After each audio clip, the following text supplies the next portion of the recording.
Today on the Servant Leadership Podcast, we're joined by Rich Lowry, Editor-in-Chief of National Review, and one of the most influential voices in American media and culture. For decades, Rich has helped shape the national conversation, leading a publication founded by William F. Buckley Jr. and dedicated to timeless conservative values. Under his leadership, National Review has expanded across print, digital, video, and podcast platforms, engaging millions with thoughtful commentary and debate. In this episode, Rich unpacks how conviction, clarity, and humility shape the way he leads in an increasingly noisy world. He shares how servant leadership shows up in media and politics, how to handle criticism with grace, and what it means to pursue truth in a culture of constant opinion. Rich, thank you for joining us on the Servant Leadership Podcast. My pleasure. Thanks for having me. I am so excited to introduce you to our audience. Many of them probably know you, but for those that don't, could you explain what National Review is? Yes, National Review is a media company devoted to conservative ideas and principles. We publish a print magazine, a website, all sorts of podcasts, videos, etc. Originally founded as a magazine by Bill Buckley, William F. Buckley Jr., a famous conservative intellectual, in 1955. So been going nearly 70 years. Here, we're very devoted to a certain set of ideas that we think are crucial to American greatness. Wow. And what does your role specifically look like there? I'm the editor-in-chief. I've been here a very long time now. I started in the 1990s as a young guy, as a very junior editor, basically an intern, became a reporter in Washington for a while, and then was tapped by Buckley to begin editing National Review in 1998. Now I'm editor-in-chief. I don't directly edit the website or the print magazine, but have general editorial oversight of our content. You're in a really interesting role because your work is helping shape what culture looks like. Part of it is reporting on it, but your team is also giving opinions and trying to get information out to people. How do you feel knowing that you are part of shaping what culture looks like for decades? Well, it's a burden and a responsibility, one that we feel very seriously, and we've inherited an incredible institution that was built by really committed and brilliant people, Bill Buckley foremost among them, but we've all his standards suffuse everything we do. So we have a very specific kind of National Review take on, recognizable National Review take on things. I hope that doesn't mean that we're predictable. I don't think we are always predictable. We have a lot of debate within our own pages. That's part of what we do because we think debate's important to establishing and reconfirming the truth, but we want to have an influence, and we want to influence the culture. We want to influence politics, and we've been doing it for a very long time. As a consumer, it feels like politics and news in general was moving at a certain pace in the 90s, a certain pace in the early 2000s, and now it feels like it's moving faster than ever. Just the amount of news cycles, if you will, or news that's hitting us as consumers. How do you feel things are moving, and has it changed as much as it seems? Yeah, totally. So when I started, there were still just 3 broadcast news networks that would have the evening news. It was really important. You had to stop and watch it because it influenced people. Now, I basically don't know anyone who watches the evening news. So even if things were going on, in that 24-hour interval between the news broadcast, there was no way to know about them except for a newspaper, which also you get once a day. So now you have outlets that are publishing constantly. So there's constant demand for news. And newsmakers want to feed into that, so they're making more news or saying or doing more things. So it sped up everything. It makes it more interesting, and in terms of our business, it's fantastic. You want a lot of news. One of the downsides, besides substantively how horrified we were by it, no one was interested in Joe Biden, and it didn't feel as though that much was going on. Obviously, things were happening, but kind of at a normal pace. And obviously, since Trump's inauguration, we've been, is it Star Trek or Star Wars? Maybe Star Trek, where they go into warp speed. You see the little model Enterprise, and phew, that shoots off.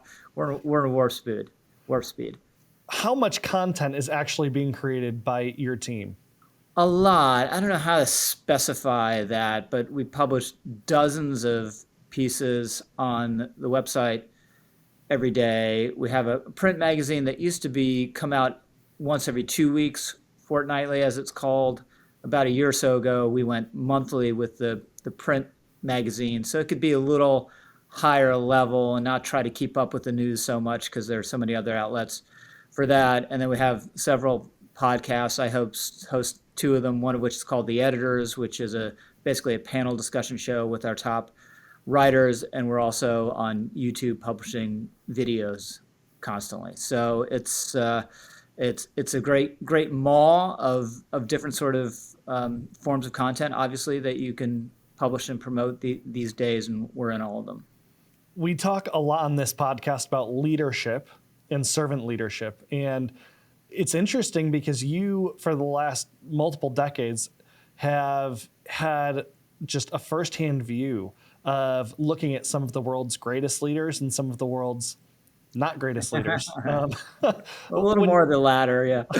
When you think through leadership and culture, what stands out when you think about leadership in politics?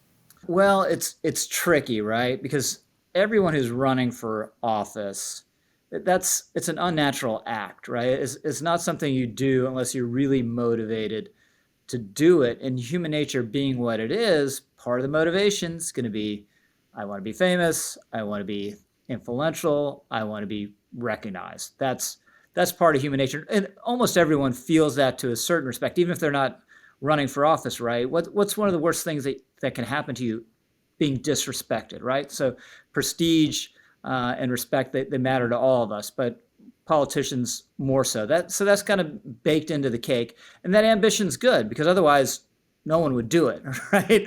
So that's good. But then if that's all there is, that can be very bad, right? And the question is, how grounded are you as a leader? I look to Abraham Lincoln, perhaps, George Washington as well, but maybe Lincoln is the foremost example of this. People tend to look at Lincoln as an accidental politician. No, he ran for some office basically every other year of his adult life, right? He wanted this really bad. When he went through this period of depression for a while, it's because he thought his political career was over. So that mattered to him a lot. But it was grounded in something deeper, an ambition for the country and a commitment to a set of ideals. So that's what you want. You want an ambitious person. It has to be an ambitious person, but you want them grounded in things deeper than themselves and having ambition higher than themselves. And with Lincoln and his wonderful words during the Civil War, you kind of see an apotheosis of that approach. And that's kind of the ideal. Not everyone's going to be like that. Most people fall short, but that's what you ideally want. I mean, it's interesting because as you describe Lincoln, we talk a lot about servant leadership, and servant leadership can mean all kinds of things to all kinds of people. Whatever it means to you, it sounds like servant leadership might have been played out well by Abraham Lincoln. Do you see servant leadership play out in politics today at all? And you don't have to name names, just in general. Well, I mean, you look at Mike Pence, for instance, right? And an ambitious guy. Again, you don't become a congressman, a governor, and a vice president without having political ambition. But he has these ideals that are more important to him at the end of the day than his ambition, which is his commitment to our constitutional system. So when he's asked, on January 6, 2001, can you just change this electoral count? He's like, no, I can't do that. That's not my role. My role is to honor the Constitution, even when it hurts, even when people who potentially can end my political career are going to be really mad at me. And he did it. So that I think is an example of absolutely servant leadership. He was there for some other reason just than himself, and it was the Constitution. And obviously, the backdrop for Pence is ultimately his commitment to his faith. So if he takes an oath, he's very serious about it, and he trusts in God, and that even if something is politically difficult or seemingly ruinous, it's going to work out in the end, or it's the right thing, or it's the right thing to do. So that might be the most prominent example in recent times for me. That's a great example. When you think through leadership and servant leadership in media and journalism, it feels like media and journalism might be more cutthroat than politics. Mm-hmm. Does leadership or servant leadership have a role in media and journalism? Of course. Well, servant leadership should have as Christians, should have a role in everything, right? Whether you're a father or an older brother or whatever it is. But yeah, a lot of people are in media for exactly the same reasons I said people are in politics for, right? Again, you don't get a primetime TV show by accident. That's something you really want.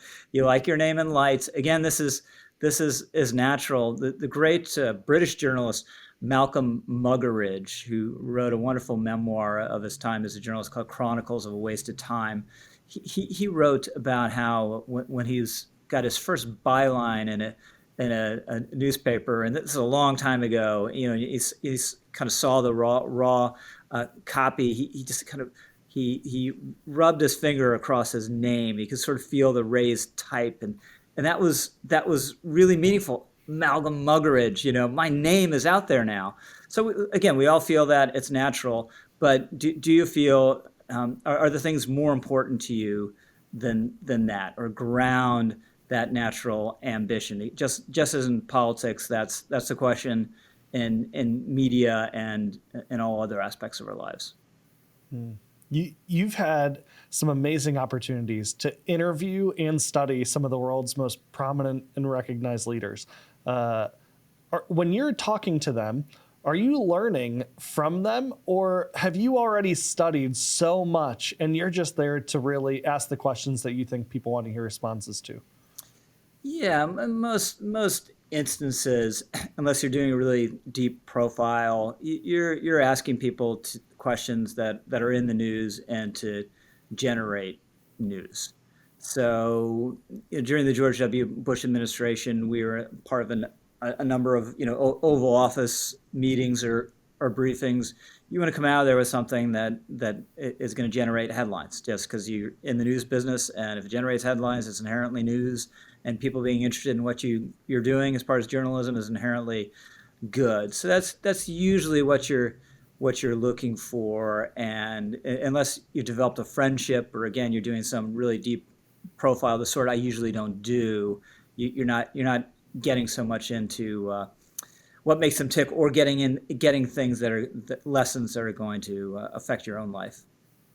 You also have gotten into writing books. Talk about why that was, and share a little bit about your books. Yeah, I don't recommend writing books to anyone. There's some people really good at it, incredibly prolific. William Buckley Jr., I think, wrote 40 books. I'm a slow writer. I find it extremely painful, with a few exceptions. The thing about writing is it's hard to write. Writing depends on thought. So if you completely thought something out, writing is very easy. And incredibly brilliant people, again, like William F. Buckley, you sometimes write a newspaper column in 15 minutes. There's no way. You could tell me my life depended on it, and I probably couldn't write a column in 15 minutes. But there have been some exceptions. When my late mother died of Alzheimer's several years ago, I was going to write a column about her, after she passed away. But, there are things to do when someone passes away. So I didn't write it till several days later.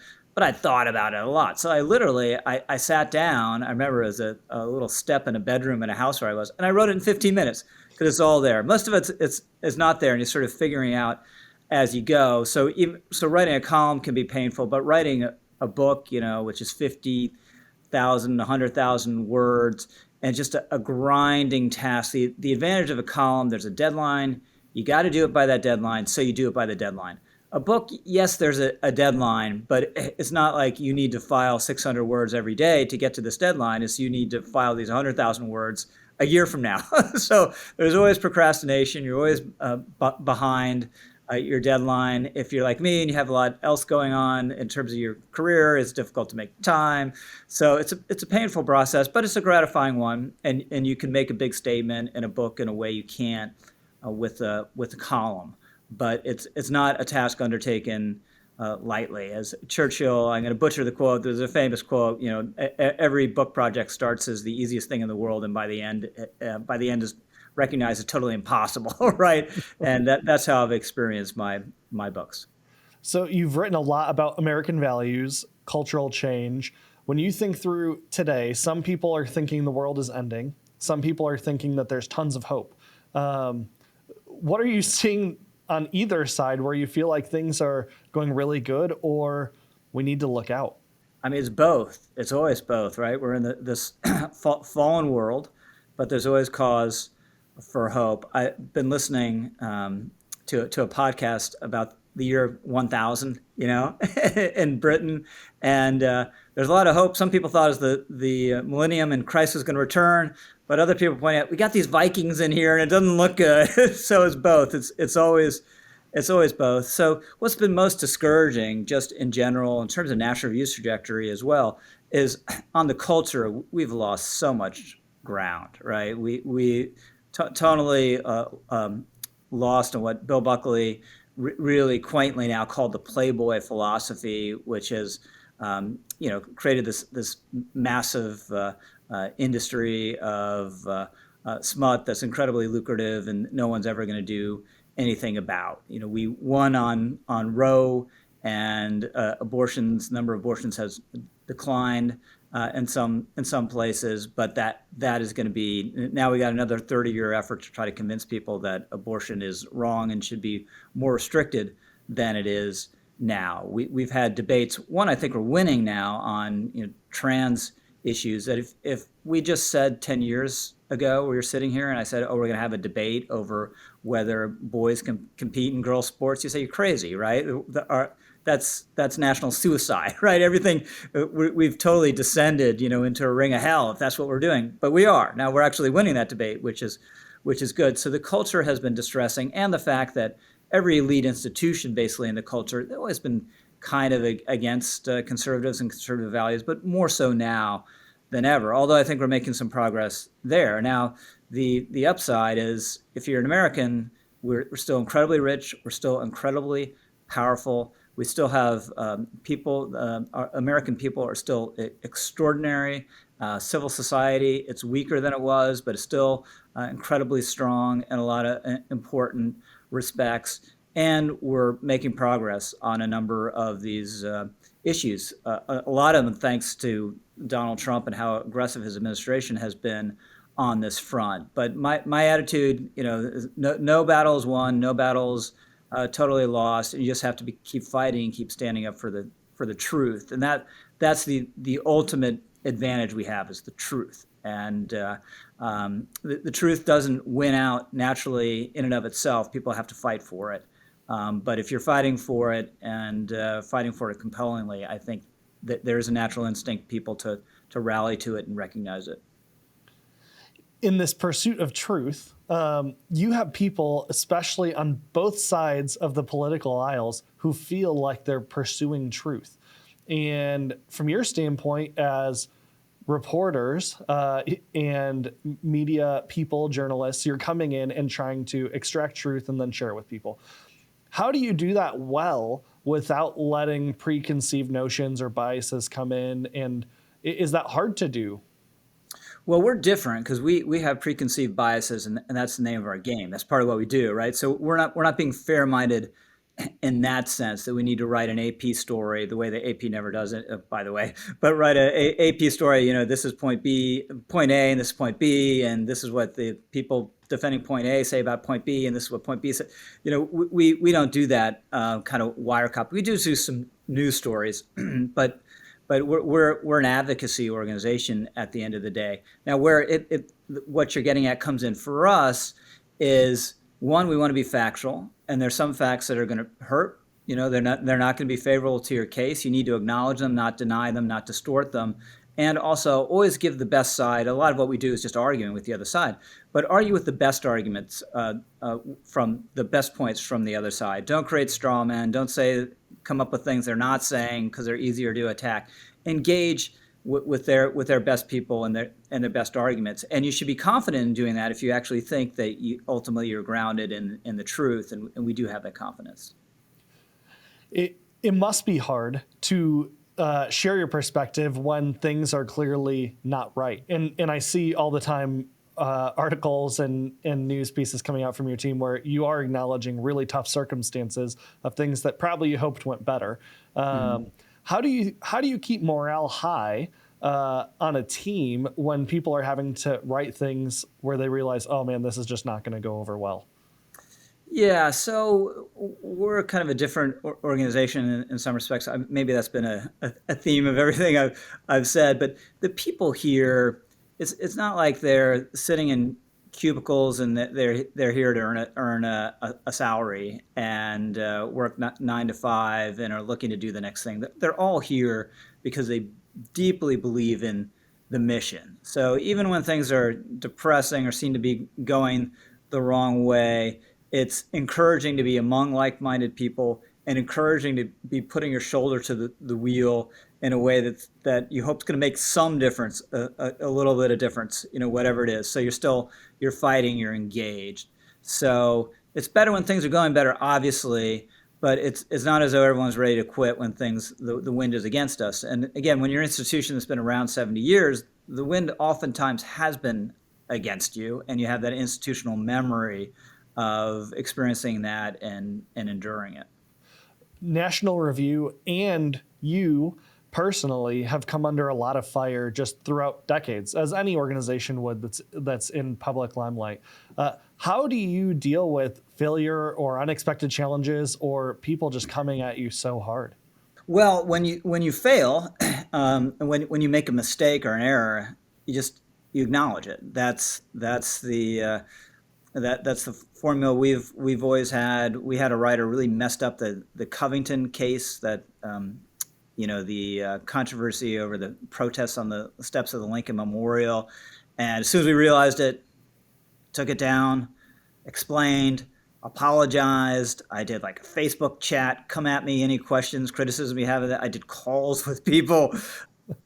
So transparency, and when you made a mistake, not trying to hide it or minimize it, because sometimes you're going to make bad mistakes. We're journalists. We're trying to react in real time. You try to be careful about that, but sometimes you're going to mess things up, and you acknowledge it. And then there's criticism.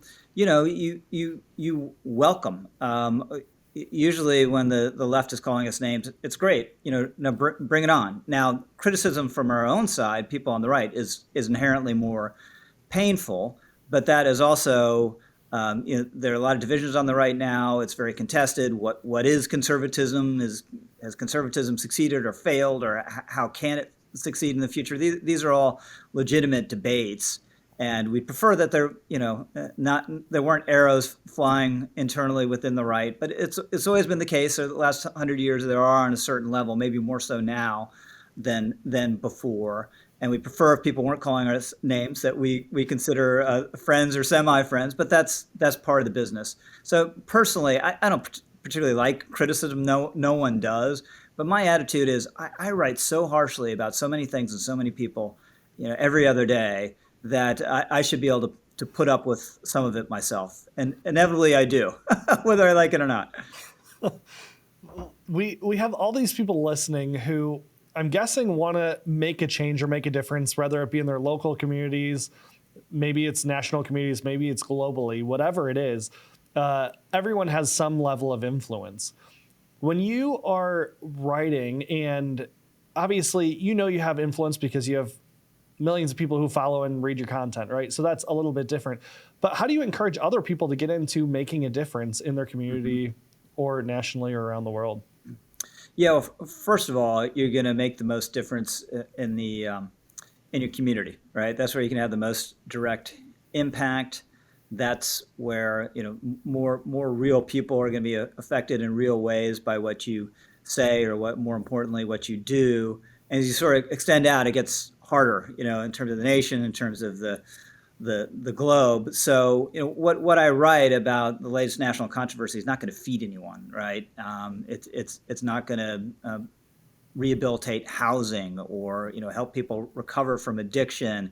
And these are all things that you can really do in your community, but it's very hard to do at a national level. Certainly not doing what I do. So I have a certain kind of influence, but I'm not sure it's more important than someone volunteering in their soup kitchen in a church at 10 a.m. on a Saturday morning. How do you think people should engage in debate on things, even if it's not politics, just whatever? What's the right way to engage in debate? Yeah, it's a great question. It's hard, right? Anyone who's married knows this is very hard. And often the answer is don't engage in debate. So I would take it at the highest level, the way we do it. Again, be fierce, be true to what you believe, but give the other side the best arguments, and be civil. Don't gratuitously. I mean, we try to be entertaining and witty, and part of that is being very harsh sometimes, but not being gratuitously insulting. That doesn't achieve anything. And then in terms of your personal, going around day by day, generally I say just avoid political debate. Nothing's going to be achieved by it. But if you don't, acknowledge that the person you're engaging with, even though you think they might be desperately wrong and ill-informed and maybe even malicious, just try to give them the benefit of the doubt and see that there's at least a twisted version of truth or morality that this person is beholden to and trying to defend, and realize that you're probably not going to convince them. But the best thing you can do is put a good face on your side and convince them that you're not hateful, you're not nasty, you're not confrontational. Now when you get an argument, your emotions get up naturally. But that'd be my advice. It's interesting, and your response makes me just think of the concept of debating and how funny it is, because you're right. Most times you go into a conversation, regardless of if it's with a spouse or over something political or whatever it is, and you're not going to convince the other person because people are coming at it so just level-headed from their own mindset and with their own experiences. What do you think the right way is to approach conversations? Is it right to be so level set, or should you be more open-minded? How should people approach tough conversations? Yeah, it kind of depends on the nature of the conversation. But when it's politics with a stranger, it'll happen that I give a speech somewhere, and kids come up afterwards, and they're progressive, and they're really probing me on something.